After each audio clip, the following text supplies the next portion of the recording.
What is it like to try to live on $10,000 a year? Well, you don't go out. You don't buy new clothes. You wear shoes for 3 or 4 years. You don't buy presents for your grandkids. It's winter, so I moved everything into my dining room and my kitchen so that I can shut off the rest of the house and not heat it. You have a hard time heating the house. Yeah, and even with energy assistance, you don't make it. Thank you very much, Ann. And Ann, I want you to know this. That story is all over the country, and we don't talk about it. I'd like other people who might want to talk about it. I've been living on probably less than that for a long time because of disabilities. And it's so hard to do anything to pay your bills. You're ashamed all the time. And I could completely understand how she feels. And when you can't buy presents for your children, it's really, really, really hard. And I worked 3, 4, 5 jobs sometimes, always minimum wage. I have a degree, divorced, and it's just I'm waiting for disability to come through, so my parents have to support me. It's just hard. Thank you. It is not easy for people to stand up and say that. But the truth is that until millions of people who are experiencing exactly what you guys are experiencing do say that, we don't make change. So I thank you for saying and for telling us what's going on in your lives, because the truth is you can't make it on $12,000. You can't live in dignity on $10,000 or less.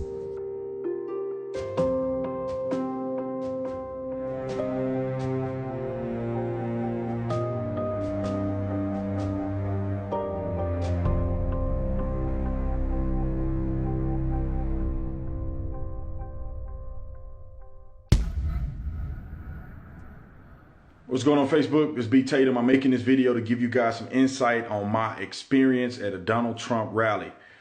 The reason that I wanted to go is because I don't want to believe what other people tell me, because sometimes through media, through other people, it can be very disingenuous, or you could be talking to or getting a perspective from somebody who is very, very uninformed. So I had an opportunity. Donald Trump came to Tucson, Arizona, where I live, and came and did a rally here, and I had an opportunity to go, so I went. Some people probably would disagree with that, but you know, the Lord on my side, so I'm okay with going there because I know I'll be all right. Went in there, very, very shocking. I wasn't expecting what I saw. I had no idea that I was going to leave that event with the thought process and experience that I obtained. I just had no idea. Starting from the beginning, went to the walking in the line, waiting to get in. Saw a couple people peacefully protesting. They had signs up. You know, it actually gave me an opportunity to read the signs. I looked at them. I took pictures of them. I was able to see their point of view. When you get closer to the door, I couldn't take pictures. I couldn't do video because they were pushing us through, because people were verbally violent at the door, yelling, saying F Donald Trump. I mean, being outrageous. Very, very uncomfortable feeling. I mean, people were directly yelling at me as if I'm a criminal. And all I'm trying to do is just hear what the man have to say. I didn't wear anything supporting Donald Trump. I was very neutral with this black shirt and khakis on. When I got inside, you know, it was peaceful. Initially, the shocking thing is that everybody seemed to be peaceful. There wasn't a lot of hatred and maliciousness going on and lashing out at the protesters. Initially, there was nothing like that. And I didn't get that impression at all. But the thing that stood out to me was these protesters. I mean, from the door, and then some of them snuck inside.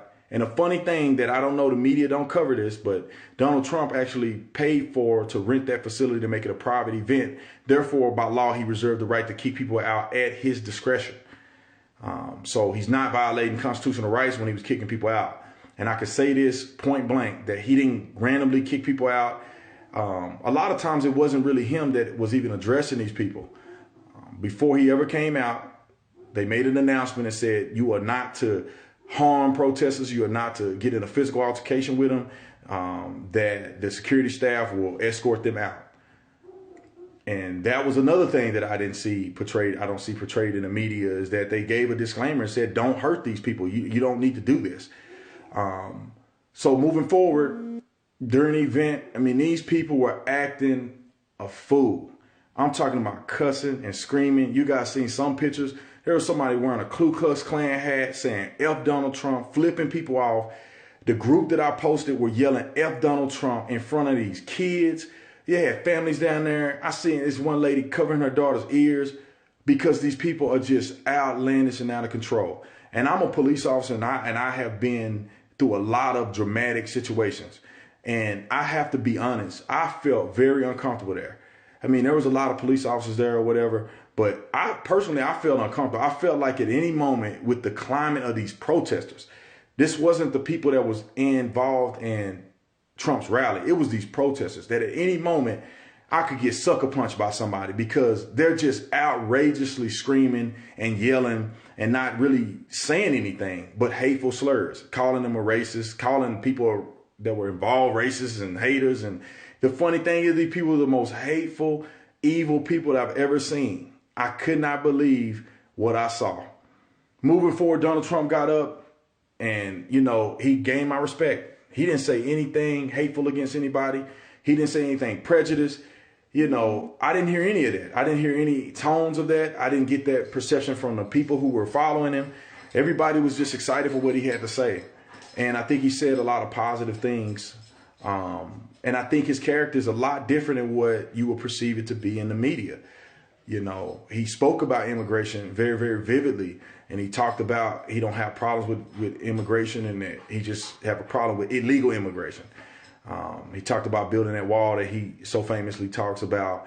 I didn't see anything negative. He didn't talk about Muslims and hating Muslim people and stuff like that. I mean, he addressed radical Islam, and he made his statement on that. He talked about very bluntly how people are ignorant and not doing the right job in leadership positions in this country, and what he would do to fix it. I was very impressed that he wasn't a crazy psychopath like some would say, and I kind of was expecting him to be a little more radical than what he was presenting himself as. And I also expected people to be a lot more aggressive towards these protesters than what they were. I mean, I didn't see anybody. I saw two incidents that happened.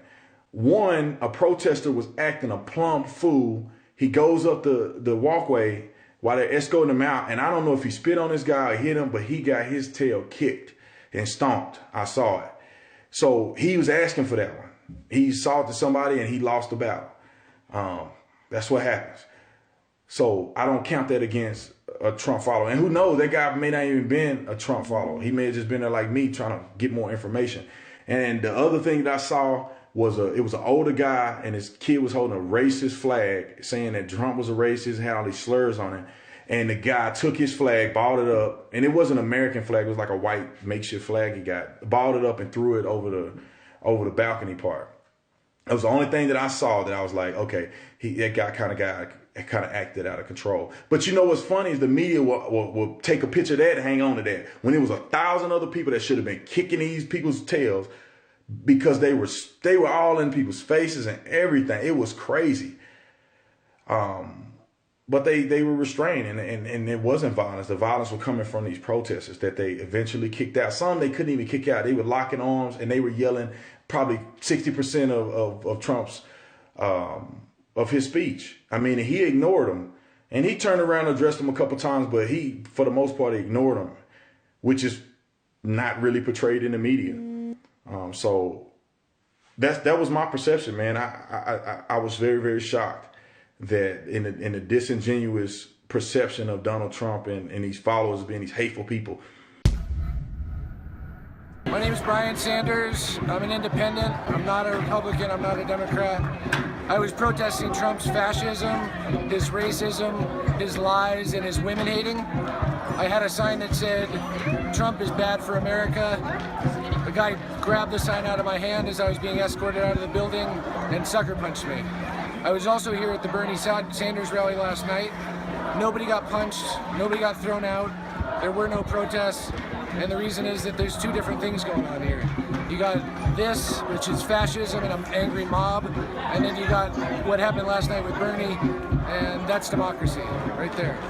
But we're gonna stop this. This is not gonna continue. If it takes somebody getting punched in the face, that's what it takes. No problem.